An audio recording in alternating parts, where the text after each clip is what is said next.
Donc bonjour à tous, bienvenue à ce Zoom quotidien, aujourd'hui présenté par le docteur Augustin Lerebourg, qui va nous parler de la stabilité primaire et de l'ostéo-intégration.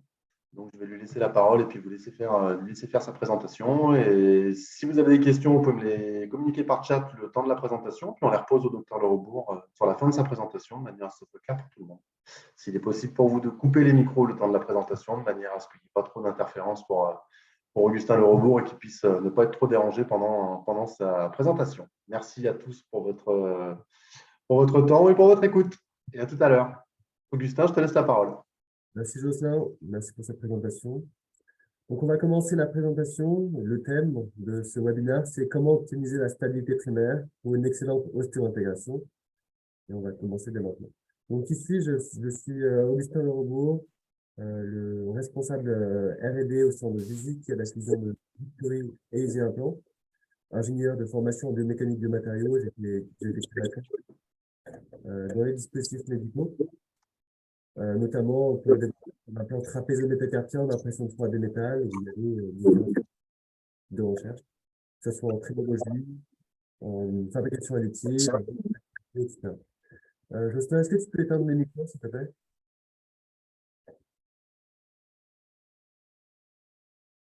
Donc, voici ma production scientifique. Vous la trouvez sur Google Scholar, ainsi que mes différents brevets. Donc, on va passer au vif du sujet. Qu'est-ce que la stabilité primaire? Vous le savez, c'est la clé du succès thérapeutique. Et au niveau de la définition, c'est l'absence de mobilité par une capacité de résistance de l'implant aux forces axiales, latérales et de rotation, que ce soit au niveau de la pose de l'implant ou encore au niveau des différentes forces masticatoires qui sont appliquées justement à notre système implantoporté. Et la stabilité, ça va être la clé du succès thérapeutique, puisque un des premiers principes de biomécanique que l'on apprend, c'est que la formation d'os néoformés ne peut se faire qu'en stade de repos mécanique.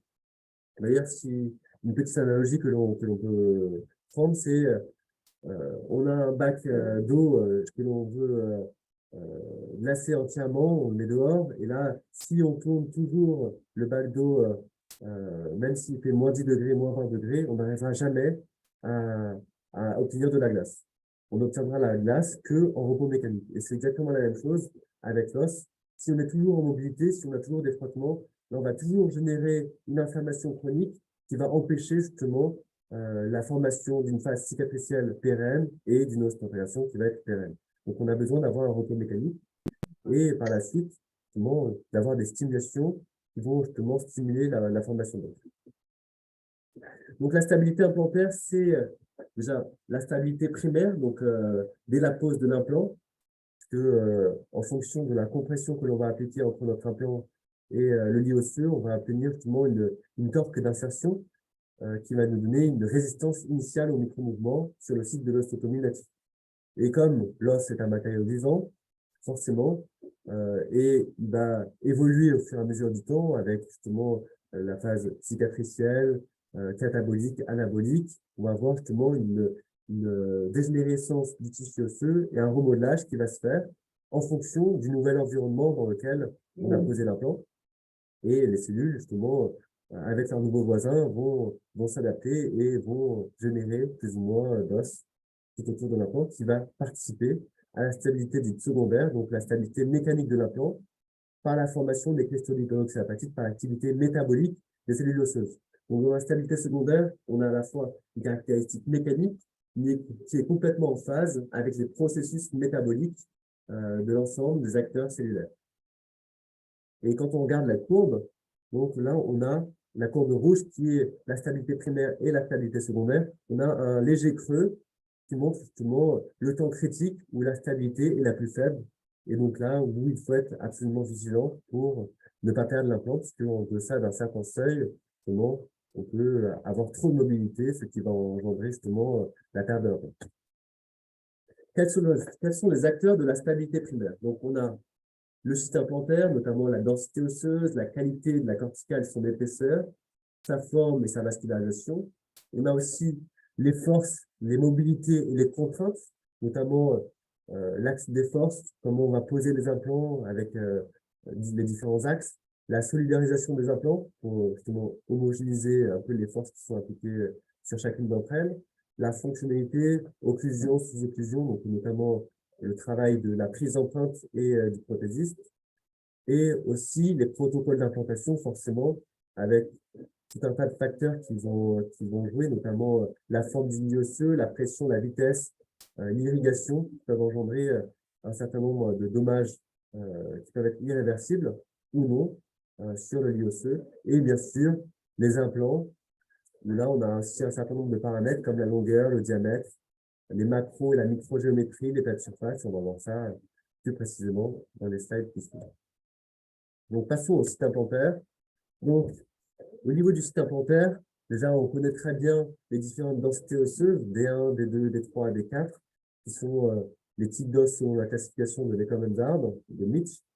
Et on sait que le D1, du coup, qui est l'os hyper dense, très difficile à rentrer, qui est radio clair, et le D4, qui est beaucoup plus mou, très mou, pas ou peu de résistance sentie avec la sensation tactile de dureté.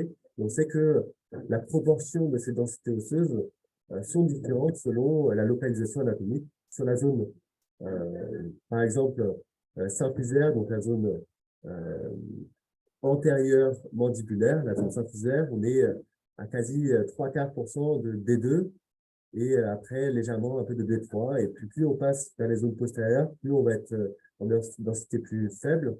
Et la partie maxillaire est encore plus molle en termes de densité osseuse. Où là, par exemple, la zone antérieure du maxillaire, là, on est plutôt sur une grande partie de D3, quasi 3/4, avec légèrement un peu de D2.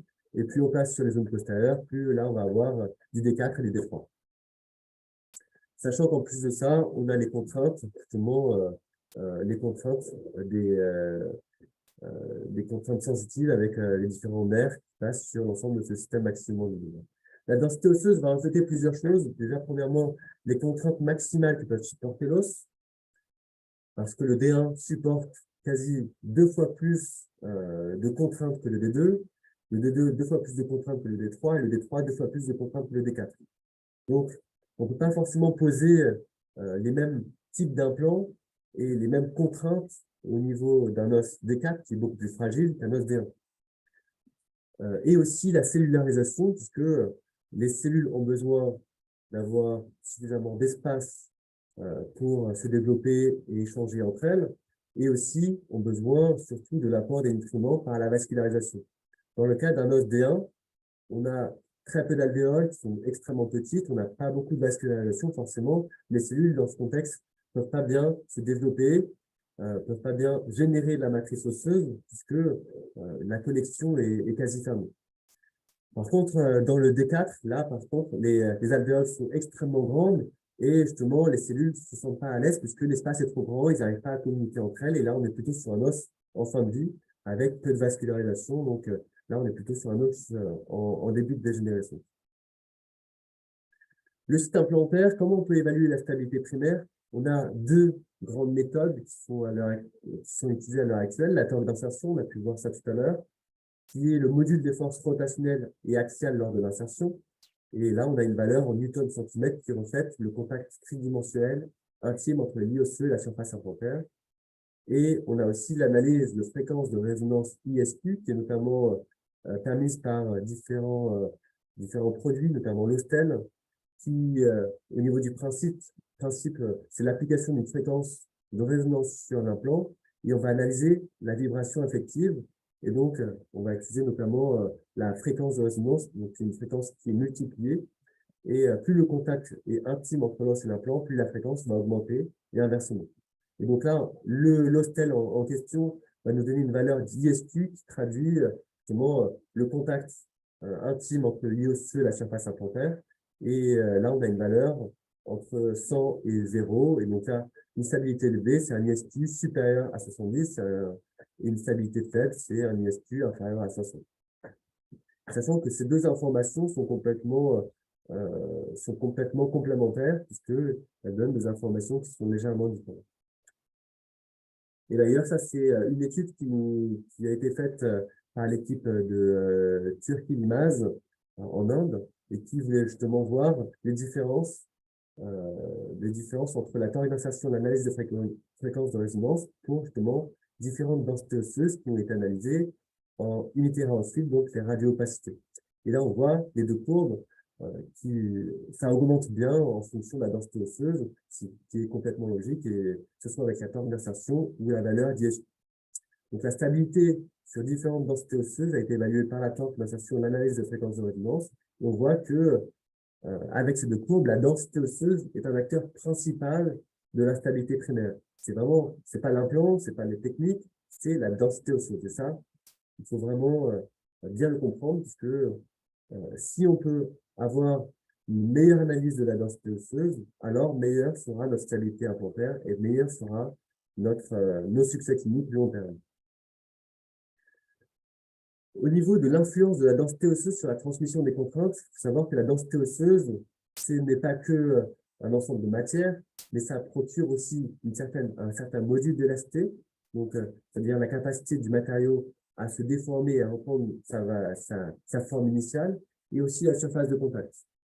Donc, c'est à la fois la stabilisation mécanique pendant la phase de cicatrisation, mais aussi la distribution et la transmission des contraintes depuis la prothèse jusqu'à l'interface os-implant. Et là, on a une formule qui existe et qui nous aide beaucoup en biomécanique, c'est contrainte, c'est la force sur la surface. Donc, dans le cas d'un os D1, on a beaucoup de volume, on a beaucoup de surface, donc forcément, quand on va appliquer nos forces masticatoires, quasi l'entièreté des forces vont être transmises sur l'ensemble de notre os.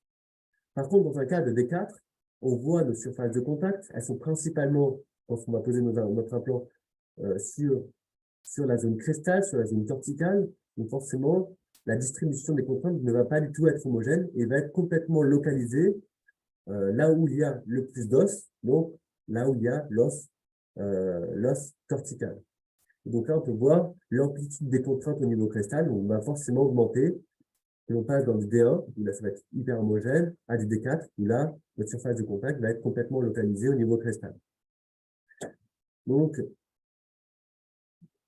les contraintes vont être complètement accentuées au niveau crestal, ce qui peut favoriser la perte osseuse lorsque, justement, on a une accumulation de contraintes au niveau de ces zones-là.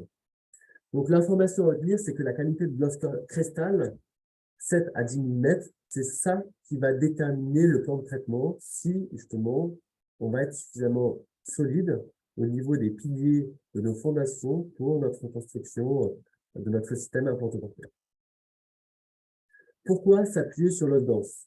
Donc, l'utilisation des zones osseuses exemptes d'infection et de résorption et l'utilisation des zones osseuses corticales, ça, c'est un point qui va être assez clé. Et ça, on l'a vu justement dans les slides précédentes, c'est que les zones corticales, ont une résistance élastique bien supérieure à l'os spongieux, notamment l'os D4. Les capacités de charge de l'os cortical sont 5 fois supérieures à celles de l'os spongieux. Et donc, quand on regarde un peu, quand on fait une fondation d'une maison et qu'on va avoir une maison qui va être solide, forcément, on doit s'appuyer sur justement un environnement qui est lui-même solide. On ne peut pas faire les mêmes constructions si on est sur du sable ou sur du béton. Donc, les zones corticales sont nécessaires dans la structure et sont donc résistantes à la résorption et se reconstituent facilement. Passons maintenant aux implants. Au niveau de la conception de nos implants dentaires, on a plusieurs principes géométriques lorsqu'on va designer des implants. Premièrement, les implants doivent avoir une stabilité initiale pouvant maintenir des mouvements en dessous de 100 micromètres, réduction des contraintes à l'interface os-implant, stimulation de la formation osseuse via le processus de remodelage osseux, et surtout la minimisation, pas surtout, mais et aussi la minimisation de la période d'attente en vue de la mise en charge. Donc, au niveau des implants dentaires, on a plusieurs morphologies multi-échelles.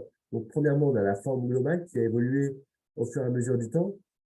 Les implants qui peuvent prendre une forme cylindrique. Donc, ça, c'était les premiers implants Bradmark. Après, ça a évolué avec des implants de forme plutôt conique. Et maintenant, on est plutôt sur des implants de forme cylindro-conique, comme vous pouvez le voir à l'écran. Et forcément, on peut avoir des implants avec des diamètres plus importants, des longueurs plus importantes. Et ça va dépendre souvent de la localisation anatomique dans laquelle on va placer nos implants et les obstacles que l'on a. Donc, au niveau des paramètres de choix, le volume osseux résiduel, l'espace disponible dans le sens mésio-distal et vestibulo-lingual, l'espace prothétique disponible, les facteurs biomécaniques, le profil d'émergence prothétique, l'anatomie de la dent remplacée vont être justement les questions à se poser pour le choix de notre futur implant. Une attention particulière est à faire au niveau des crêtes minces, puisque quand on va poser des implants, il faut surtout laisser la place à la vascularisation qui va être fondamentale pour l'activité biologique, puisque la vascularisation, c'est ça qui va pouvoir rapporter au niveau du site l'ensemble des cellules souches qui vont être nécessaires à la phase de cicatrisation et la phase d'ostéointégration. L'implant ne doit pas occuper tout l'espace. C'est pas l'implant qui va maintenir l'ensemble de notre structure, mais c'est l'os qui maintient, qui va servir de support à nos différents implants. Au niveau du col, donc on a différents types de cols qui existent. Le col droit, qui est la forme de référence avec le plus grand recul clinique. Les cols évasés permettent d'avoir une meilleure stabilité primaire, notamment dans les os type D3, D4, et qui permettent aussi de sécuriser le geste chirurgical pour ne pas perdre un implant dans des zones qui peuvent être sujettes à des risques, notamment sous-sinisants, et des cols à conicité inversée pour réduire les contraintes au niveau crestal. Savoir que la majorité des cols à l'heure actuelle sont sans microfiletage avec des états de surface lisses, notamment pour la propriété suivante, c'est la faible adhérence des bactéries au niveau des états de surface lisses et la diminution de l'infection et de l'inflammation. Au niveau de l'apex, c'est une zone qui est souvent extrêmement travaillée au niveau des sociétés d'implantologie dentaire, puisque souvent c'est sur ces zones-là où on n'a pas forcément l'os de la meilleure qualité, et donc c'est là où on va essayer de chercher une meilleure accroche osseuse, et c'est pour ça qu'on peut avoir des apex type pointus qui permettent de chercher une stabilité bicorticale, notamment au niveau de la corticale opposée, des apex arrondis qui nous permettent d'éviter de traumatiser certains obstacles anatomiques fragiles, type le nerf alvéolaire ou la membrane sinisienne. Mais par contre, ça ne permet pas de poursuivre la course dans la logette, parce qu'on n'est pas du tout taraudant au niveau de cette partie. Des ouvertures apicales qui vont nous permettre de décompresser les contraintes hydrauliques. Donc souvent, quand on fait nos différents protocoles de forage, on a du sang qui va rester sur le lit implantaire. Donc du coup, il est nécessaire de décompresser le sang pour que notre implant aille jusqu'au bout de sa course et qu'on ait la stabilité qui soit la meilleure possible. Au niveau de la forme des gougures, quant à elle, c'est complètement la capacité de l'implant à avoir la capacité taraudante et pour que justement que l'implant puisse s'enfoncer au fur et à mesure lorsqu'on actionne notre moteur. On a différents types possibles, donc des formes qui vont être asymétriques, symétriques, et donc suivant leur forme, on va plus ou moins tarauder, on va plus ou moins évacuer les contraintes hydrauliques. Ça va dépendre justement du type d'implant. Si c'est un implant de type ptérygoïdien, un implant axial ou un implant plutôt pour la zone sous-sinisienne, on ne va pas avoir le même type de bougie. Au niveau des macrospires et des microspires, donc là, il faut avoir un peu l'analogie de la montagne. Quand on va en montagne et que l'on ne veut pas glisser, ce qu'on cherche au niveau de nos crampons, c'est qu'ils soient suffisamment grands et suffisamment costauds pour que l'on ne puisse pas glisser. Et c'est ça qui va apporter la stabilité de nos chaussures, la stabilité de notre corps quand on va monter la montagne. Et donc, ça va être les macrospires qui vont jouer le rôle le plus important dans la stabilité de l'implant par rapport aux microspires et par rapport à la texturation de surface. Quand on regarde les études, c'est les macrospires qui jouent le plus grand rôle, après les microspires et après la texturation de surface. Après, on a certains paramètres qui peuvent jouer, notamment la forme des microspires et des macrospires, qui sont asymétriques, symétriques, en forme de pale, ce qui va jouer justement sur les zones qui vont être compressées dans le lit osseux. Quel choix d'implant? Tout dépend. Déjà, ça dépend des contraintes anatomiques et volumiques, de l'espace volumique que l'on dispose, de la qualité et les contraintes de l'os cortical, notamment les 7 à 10 mm d'os cortical. et aussi les contraintes sur les charges occlusales du patient, notamment sa nervosité, si il fait du bruxisme, etc. Et en plus de ça, il faut prendre en compte les stades de résorption osseuse selon Atwood, Cowell et Howell, qui nous montrent l'évolution potentielle de l'os du patient et comment il peut évoluer au fur et à mesure du temps, notamment pour chez les personnes un peu plus âgées. Le choix de l'implant se doit de favoriser l'ancrage dans l'os cortical avec une réflexion long terme sur l'évolution potentielle des charges occlusales et de la résorption. Par exemple, si notre patient, on a refait un peu, on lui a refait les dents antérieures, euh, les dents antérieures, et il va perdre dans quelques années ses dents postérieures. Donc là, comment vont évoluer les charges sur les implants que l'on a positionnés dans ce premier temps chirurgical? Il faut voir un peu cette réflexion à long terme pour justement de préserver la structure implantoportée que l'on a fait au préalable et comment diminuer la résorption osseuse sur les zones que l'on a déjà implantées. Donc, quel implant pour chaque stade de résorption et localisation anatomique? Donc ça, c'est ce que propose Victory. Donc, il y a des implants qui vont permettre d'avoir une excellente stabilité primaire par une approche bicorticale, notamment l'implant Fratex. Des implants qui vont permettre d'éviter certains autres paths anatomiques tout en cherchant cette approche bicorticale avec l'implant Fratex oblique. L'implant qui va nous permettre d'avoir un ancrage, plutôt une poutre au niveau de la zone ptérygoïdienne et donc d'éviter d'avoir des cantilevers trop importants et aussi des disques implants plaques et des disques implants disques qui vont nous permettre de poser des implants sans greffe osseuse. Au niveau de la morphologie de la texturation de surface, donc là on distingue le lisse d'usinage, le moyennement rugueux avec les états de surface sablés et oxydation anodique, le très rugueux avec le sablé mordancé et l'extrêmement rugueux avec les surfaces notamment TPS, donc revêtues titane plasma spray, et aussi hydroxyapatite qui sont retirées du marché. C'est vrai, la rugosité entraîne un coût d'insertion plus élevé, mais qui n'est pas comparable avec la macrogéométrie.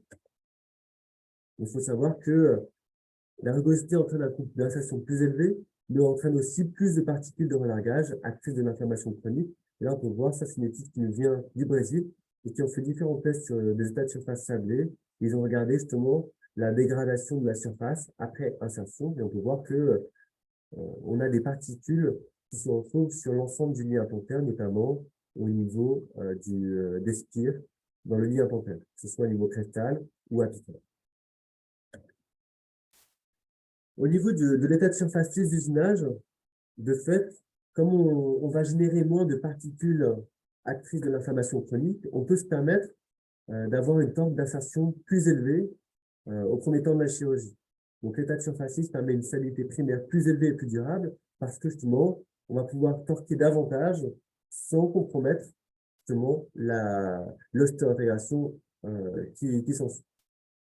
L'état de surface rugueux permet une stabilité secondaire plus rapide parce que l'état de surface va engendrer une différenciation précoce des ostéoblastes et donc forcément, on va pouvoir réduire aussi ce temps de cicatrisation. Mais l'un dans l'autre, on a des états de surface qui peuvent être complètement comparables en termes de stabilité implantaire à long terme. Et privilégier l'état de surface 10, ça va nous permettre d'optimiser la stabilité primaire, plus élevée et plus durable, et assurer surtout le repos mécanique qui va être nécessaire à l'ostéo-intégration, puisque on va générer moins d'acteurs pro-inflammatoires, et donc on va pouvoir générer une ostéo-intégration qui va être, somme toute, suffisamment rapide.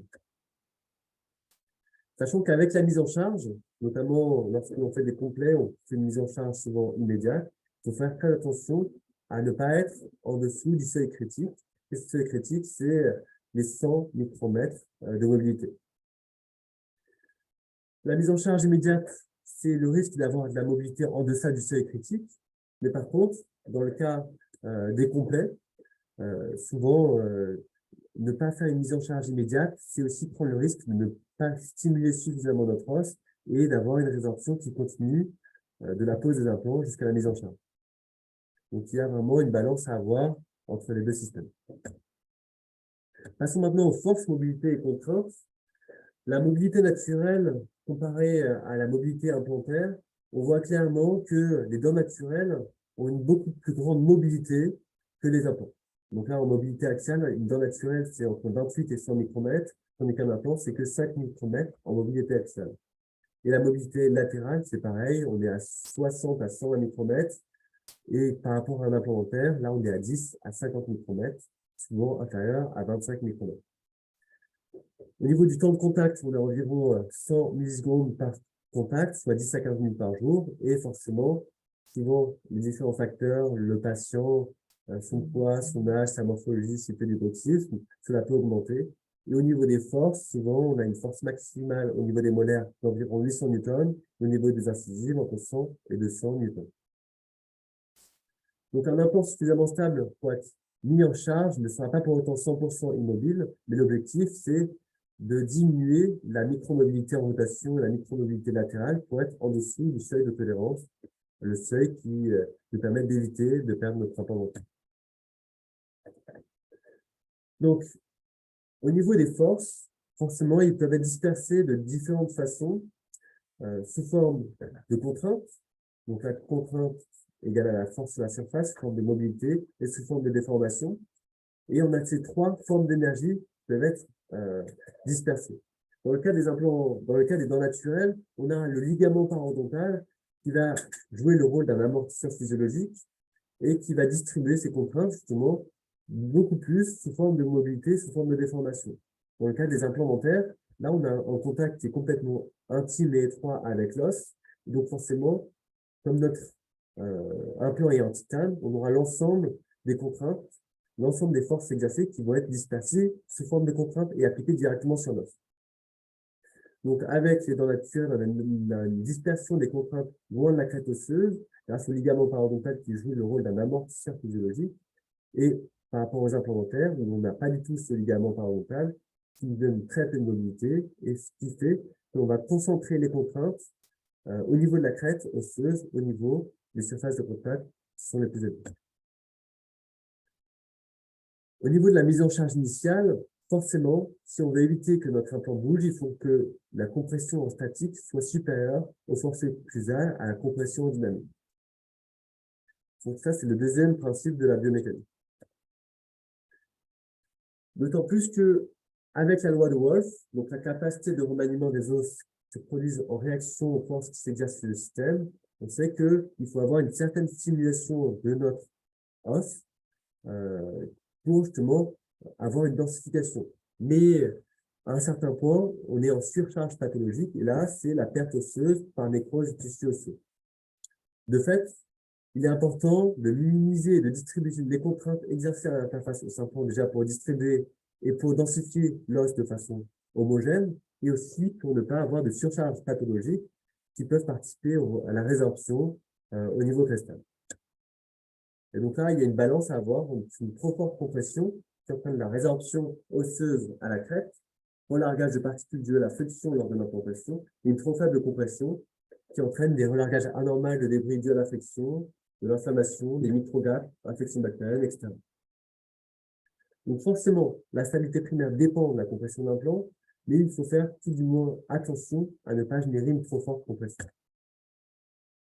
Donc, comment réduire les contraintes excessives selon la stratégie du plan de traitement? Donc, déjà, avec la formule contrainte égale force sur surface, déjà, comment diminuer la force appliquée?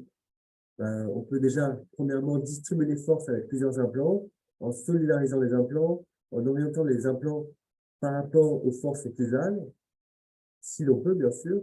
Augmenter la surface de contact os-implant, notamment avec différentes bioformes de l'implant qui sont fonction du volume disponible, de la densification osseuse, avec une mise en charge progressive, notamment avec l'utilisation de l'ostéotenseur, et des protocoles de forage qui sont complètement adaptés à la morphologie du cycle receveur et à la densité osseuse. On peut également ajouter des éléments amortisseurs, notamment pour les mises en charge immédiates, avec des amortisseurs qui sont résistants, mais plus flexibles, qui vont nous permettre de jouer le même rôle que le ligament parodontal pour amortir un peu les chocs. Passons maintenant au protocole d'implantation. Donc là, au niveau de la bibliographie, effectivement, on sait que l'os D1, c'est un os qui se chauffe très rapidement, qui est un os qui est très peu vascularisé et qui possède néanmoins une stabilité initiale forte avec une intégration qui est plutôt lente. Tandis que l'os D4 est un os très peu actif qui accumule de façon très forte les contraintes au niveau de la zone cristal avec une stabilité initiale très faible et une osteointégration assez lente. Et l'os D2-D3, c'est un compromis entre les deux avec un os qui est somme toute peu actif.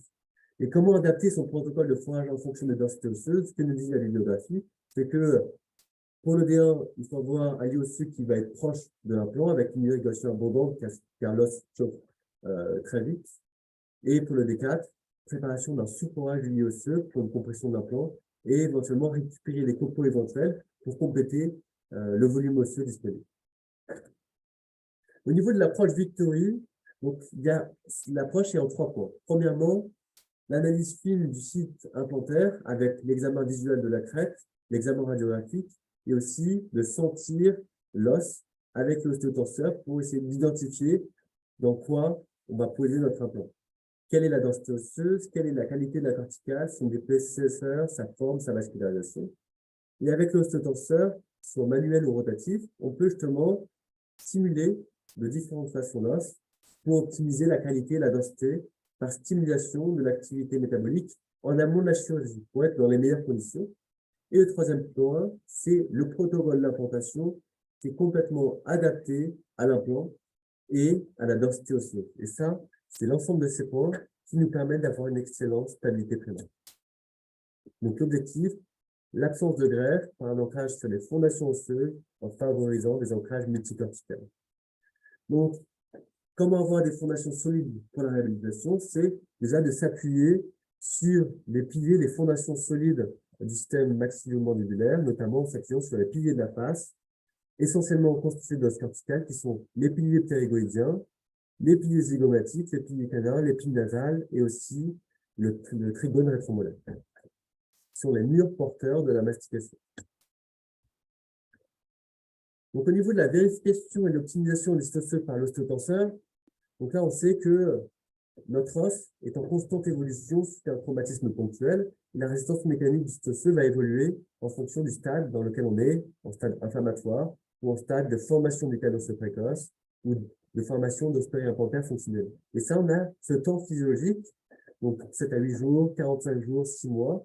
Et avec l'ostéotorseur, c'est comment utiliser ce temps physiologique au service de l'implantologie, notamment en générant un micro-traumatisme mini-invasif localisé pour premièrement ressentir la résistance mécanique initiale du site osseux et aussi induire une phase cicatricielle en amont de la chirurgie pour optimiser le site osseux. Donc, l'ostéotorseur va entraîner une fracture qui va nous permettre de restaurer l'apport sanguin et la continuité osseuse par la formation mécale et aussi d'apporter l'ensemble des nutriments et l'ensemble des cellules osseuses qui va être la clé pour le processus de guérison osseuse et qui va forcément être différent entre l'os cortical et l'os pendule. Cette néovascularisation va être la clé de la future ostéo-intégration, pas d'ostéo-intégration sans néo-angiogenèse au préalable. Donc voici l'ostéotorseur avec son revêtement DLC qui va nous permettre de minimiser la contamination bactérienne, minimiser aussi la dégénérescence de l'os en condensant uniquement la matrice osseuse et en ayant une phase inflammatoire extrêmement limitée pour activer la phase cicatricielle sans délai. Donc, voici les différentes opérations fondamentales. Et donc, l'ostéotorseur, comme on l'a vu préalablement, va nous permettre de confirmer la résistance mécanique du site osseux par la sensation tactile, ce qui va fiabiliser le futur geste chirurgical. Donc, voici en concret comment ça fonctionne. Donc, on administre un flash de 2 grammes d'amoxicilline 20 minutes avant l'intervention. Et pour justement passer d'un os hyper dense à un os D2 actif, là, on va appliquer l'ostéotorseur de façon non invasive, sans élévation de l'embout, pour garder la vascularisation périostée dans le site concerné. Si vous voulez, il y a des zooms spécifiques par rapport à l'ostéotorseur, que l'on pourra reprendre dans d'autres webinaires. Donc là, on va être dans la phase catabolique. Quant à l'ostéotorseur manuel, même chose, 2 grammes d'amoxicilline 20 minutes avant l'intervention, ça va nous permettre de passer d'un os peu dense, D4, à un os D2 actif, Donc là, même chose, sans élévation de lambeaux, afin de maintenir une vascularisation périostée. Et là, on va faire plusieurs impacts espacés de 2 mm, ce qui va nous permettre d'augmenter la densité de notre os. Et là, on aura un effet au bout de 45 jours au niveau de la formation du callus précoce, qui est des temps qui sont extrêmement connus, notamment dans le milieu orthopédique, où lorsque l'on fait une fracture, on attend absolument 45 jours avant de retirer notre os. Ça, je vais passer. Et les protocoles de chirurgie et implants. Donc là, avec Victory, on a développé des forêts à étages qui sont adaptés à chaque densité osseuse et à chaque implant. Et on a développé un plan de recherche et développement en 3 points. L'analyse numérique des taux de compression sur la gamme préexistante, la conception de forêts innovants, optimisation numérique, notamment avec notre partenaire Prexis, et l'analyse des coûts d'insertion par essai mécanique, soit dans différentes densités osseuses, dans des mandibules de porc et dans des sujets anatomiques. Et surtout, la validation par rototechnique, puisque on tient vraiment que ce soit la clinique qui nous valide nos résultats et qui nous donne aussi un certain nombre des innovations que l'on va développer à l'avenir. Donc, voici les différents forêts. Et donc, on a déterminé le taux de compression, qui est le volume de l'implant moins le volume de l'empreinte du forêt sur le volume de l'implant. Ça nous donne un certain pourcentage. Et on s'est aperçu que on pouvait avoir des taux de compression, somme toute aléatoires, qui vont être très faibles, jusqu'à 0%. Et ce qui nous donnait un besoin absolument fondamental d'assurer une stabilité primaire fiable et optimisée avec des protocoles simplifiés et rapides. Et donc là, on a développé un certain nombre de forêts qui nous permettent d'alterner des zones de compression et de décompression, et aussi avec des taux de compression qui sont dépendants de la densité osseuse, donc D1, un taux de compression de 7 à 15%, le D2, D3, un taux de compression de 15 à 25%, et le D4, un taux de compression de 30 à 40%. Donc là, on peut voir, là, on a beaucoup plus de compression dans le D4, et pour le D1, là, on a beaucoup moins de compression, ce qui nous permet d'avoir une stabilité beaucoup plus forte avec une centrale corticale. Donc là, on voit aussi l'évolution de la compression lors de la pose d'un implant, et on voit justement les zones rouges qui nous donnent la plus forte compression de notre implant dans notre lieu osseux, et ce qui va favoriser justement la stabilité au niveau de l'ensemble des spires, et ce, tout au long de la surface de notre implant. Donc ça, c'est une analyse par distance d'Osdorff qui nous donne la compression os-implant en dynamique lors de la mise en soin. Donc, on a fait des analyses de coupe d'insertion par essai mécanique, notamment dans différentes essences de bois pour simuler les densités osseuses. Donc là, le sapin nous a permis de simuler le D4, qui possède une densité de 0,96, une dureté de 2,5, la mélèze, le D2D3, avec une dureté de 3,8, et le chêne, D1, avec une dureté monade de 4,2, et on voit justement avec si on utilise des forêts spécifiques à chaque densité osseuse, on a 80 Nm/cm, 90 Nm/cm et 120 Nm/cm. Et quand on utilise le même forêt, donc, on voit justement l'augmentation en fonction des différents. Pardon, excusez-moi. Quand on utilise le même forêt pour le D2D3, là on voit une augmentation. Donc c'est pour ça qu'il est préférable d'utiliser un forêt par densité osseuse, ce qui nous permet d'avoir une homogénéité, donc 90 Nm/cm, 92 Nm/cm et 105 Nm/cm. Et si on utilise le même forêt pour chacune des densités osseuses, là, on a une augmentation qui est extrêmement forte. Donc, si on utilise un forêt D1 pour du D2, D3, là, on aura justement peu de compression. Et si on utilise un forêt D4 sur du D2, D3, là, on aura une trop forte compression. Et après, on a complété les essais dans des différentes mandibules de porc avec justement notre couplemètre. Et on a vu justement que on avait une certaine variabilité due à la difficulté de trouver des zones représentatives des différentes densités osseuses, puisque effectivement, la mandibule de porc possède quand même un os qui est assez différent par rapport à l'os humain. Puis après, on a fait des expériences sur des sujets anatomiques, ce qui nous a permis de confirmer la précision de forage qu'avec la gamme précédente, la plus grande fermeté au glissage et aussi l'assurance d'une stabilité primaire qui va être vraiment extrêmement fiable et satisfaisante pour chacune des densités osseuses. Donc, voici la présentation de la trousse de chirurgie qui est l'objet final de plan de recherche et développement qui permet de poser 3 implants avec une seule trousse et surtout un unique forêt par densité osseuse et par implant, qui permet de garantir une étanchéité par une calibration optimale. Donc, voici les différents implants.